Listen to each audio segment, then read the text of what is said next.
Tal Chakra, hope you are doing great. Today in this video, I'm going to discuss about what is the right way of doing Monday fasting.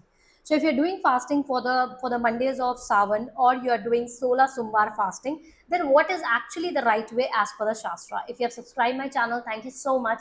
If you're new to my channel and you haven't subscribed yet, then subscribe it so that you're getting the daily notifications from us on the videos that we post. First, you need to understand that as Shastra has given a lot of importance to the fasting, whatever has been written in your birth chart, but still, if you're doing the remedies in this current life, like if you have a blockages in your birth chart, you have a Pitra dosh in your birth chart, or if you have a Manglik dosh, or planets are placed in such a way, you're facing a lot of problem in attracting the right partner, relationship wise, or in the marriage. With the help of the fasting, you can remove all the curses from your life, and you will be started noticing lot of improvement in your life. And the one of the best fasting is the fasting on Sombar, that is a 16th Sombar, or the fasting in the month of the summer. But what is actually the right way of doing this fasting?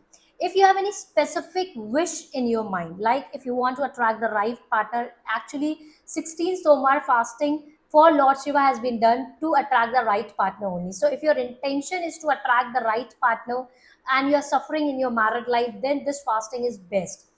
If you have a specific intention and you are doing this fasting, then the right way of doing this fasting is try to do Nirjala fasting, or try to do only fasting on the fruits. So you have to make a wish that this is my purpose of doing this particular fasting, and start your fasting and do this fasting 24 hours. Start this fasting from Monday till next day Tuesday, offer water to the sun, and then you can break the fasting.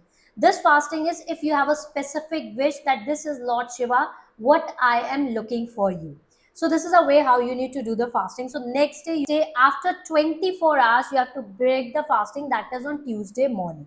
So this is a right way of doing this fasting. Second is, if you can't do Nirjala fasting, let's say your body is not healthy, or you are not comfortable to do the Nirjala fasting, then in that case you can do the fasting on the fruits and the water. So if you're doing the fasting only on the fruits and water, then also it has given a lot of importance in our Shastra. This will also help you out to fulfill any type of wish that you are looking Lord Shiva to fulfill. Next is that if you can't do fasting, Nirjala fasting, or on the fruits or the water, and you want to pay gratitude to Lord Shiva, and you don't have any specific wish that you want from Lord Shiva, in that case, you can do a normal fasting. You can eat fasting food, or you can do the fasting on the fruits after the sunset, after once the moon is there in the sky.